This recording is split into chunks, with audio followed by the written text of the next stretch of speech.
Pemirsa, sektor real mendominasi usaha koperasi di Kabupaten Tabanan. Jumlahnya mencapai 219 unit usaha per Juni 2024. Meski demikian, pemerintah Kabupaten Tabanan melalui Dinas Koperasi UKM dan Tenaga Kerja terus mendorong pertumbuhan gerakan koperasi sektor real guna membangun ekonomi anggota dan ekosistem usaha.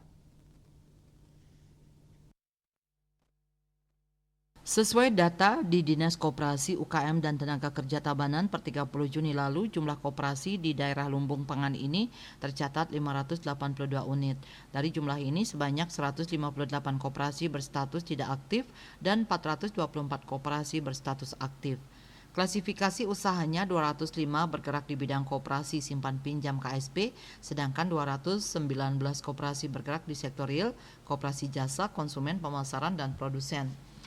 Kepala Dinas Koperasi UKM dan Tenaga Kerja Tabanan Inyoman Putra menyampaikan pertumbuhan koperasi sektor real terus didorong. Upaya ini dilakukan melalui pembinaan terhadap koperasi sektor real secara berkelanjutan, memberikan pelatihan dan BIMTEK, serta mendorong koperasi yang baru dan telah terbentuk untuk bergerak di sektor real.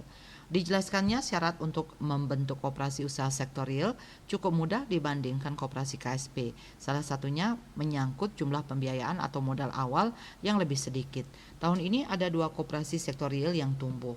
Pertumbuhan koperasi sektor real juga menjadi atensi Bupati Tabanan Dr. Ikomang Gedi Sanjaya SEMM pada peringatan Puncak Hari Koperasi Nasional ke-77 Kabupaten Tabanan.